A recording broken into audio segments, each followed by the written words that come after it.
तो बच्चों, आज का क्लास फिक्स से लिया गया है। जो क्लास 11th का है और ये चैप्टर है। आज का टॉपिक दिया हुआ है कोणीय संवेग, एंगुलर मोमेंटम। आज का टॉपिक है एंगुलर मोमेंटम यानी कोणीय संवेग। सर्वप्रथम हम पहले इसको डिफिनीशन पर जान लेते हैं। इसकी क्या परिभाषा है, क्या डिफिनीशन है। तो इसका डिफिनीशन है कि जब किसी दिए गए अक्ष के परितः किसी वस्तु का कोणीय संवेग वस्तु के कोणों के रैखिक संवेग का दिए गए अक्ष के परितः आघूर्णों के योगफल को कोणीय संवेग कहते हैं। क्लियर? एक बार और रिपीट कर देते हैं इसका डिफिनीशन कि कोणीय संवेग यानी एंगुलर मोमेंटम का क्या परिभाषा है, इसे कैसे डिफाइन किया गया है। इसका डिफाइन हो गया कि जब किसी दिए गए अक्ष के परितः किसी वस्तु का कोणीय संवेग वस्तु के कोणों के रैखिक संवेग का दिए गए अक्ष के परितः आघूर्णों के योगफल को कोणीय संवेग कहते हैं। क्लियर? ये आपका परिभाषा हो गया। इसका सूत्र हो गया, फॉर्मूला हो गया, कोणीय संवेग इक्वल टू वस्तु का जड़त्व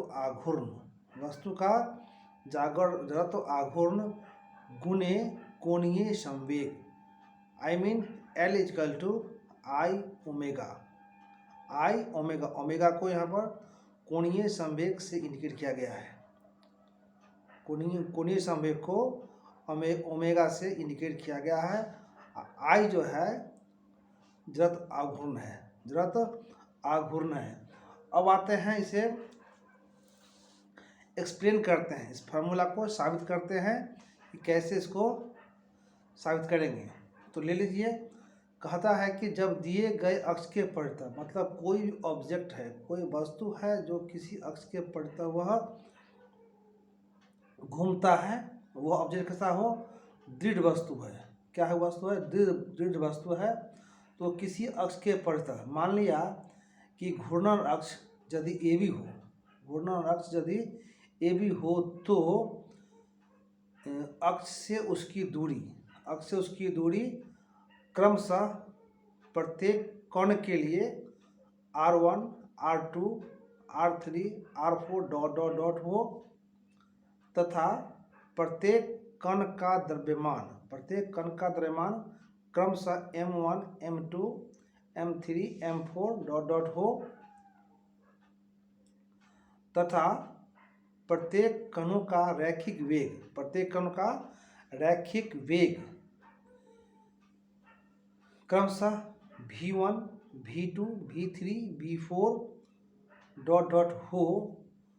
तो हम जानते हैं कि रैखिक संवेग इक्वल टू द्रव्यमान गुणे रैखिक वेग।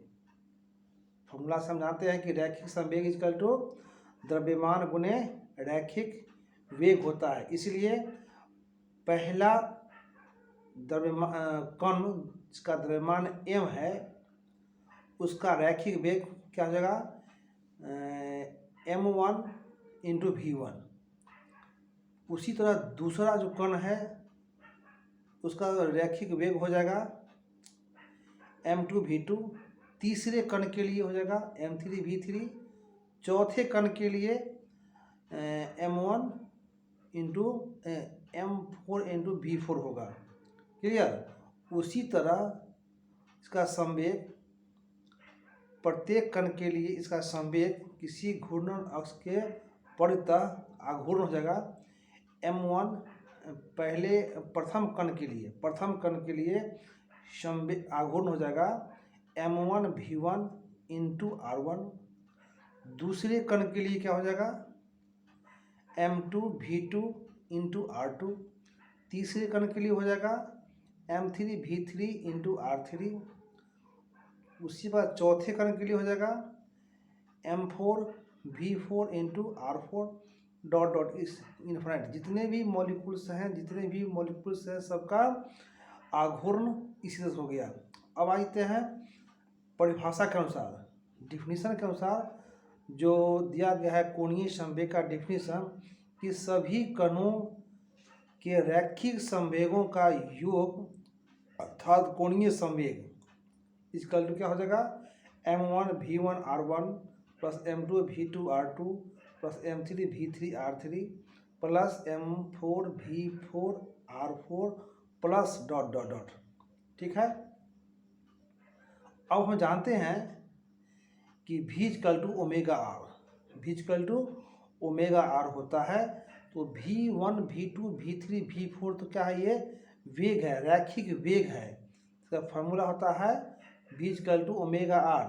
तो v1 के जगह पर हमने फॉर्मूला को पुट कर दिया गया, तो क्या हुआ, L equal to m1 r1 into omega r1 plus m2 r2 into omega r2 plus m3 r3 into omega r3 plus m4 r4 into omega r4 plus dot dot dot dot plus dot dot dot हो गया। इस प्रकार क्या होगा, इस प्रकार हम equal to सभी में ओमेगा कॉमन है, तो ओमेगा हमने कॉमन ले लिया गया, तो क्या हो गया, omega into m1 r1 square plus m2 r2 square plus m3 r3 square plus m4 r4 square plus dot dot dot bracket बंद। इस प्रकार इसका चूँकि m1 और r2 का सम है, इसका हो जाएगा शॉर्ट में summation M R square into omega equal to I omega जहाँ I equal to summation M R square होता है, I equal to summation M R square होता है। वस्तु का घूर्णन अक्ष के परितः जड़त्व आघूर्ण, आई क्या है वहाँ पर, वस्तु के घूर्णन अक्ष के परितः जड़त्व आघूर्ण I equal to summation M R square होता है, यानी कोणीय संवेग L equal to I omega, यानी किसी वस्तु का कोणीय संवेग वस्तु का जड़त्व आघूर्ण गुणे कोणीय वेग। ठीक है। अब आते हैं कोणीय वेग एक सदिश राशि है। कोणीय वेग क्या एक सदिश राशि है।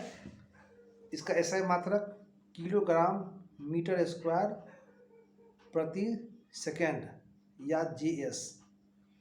इसकी बीमा ml स्क्वायर t पर पावर -1 होता है। तो बच्चों आज का टॉपिक यहीं पर समाप्त होती है।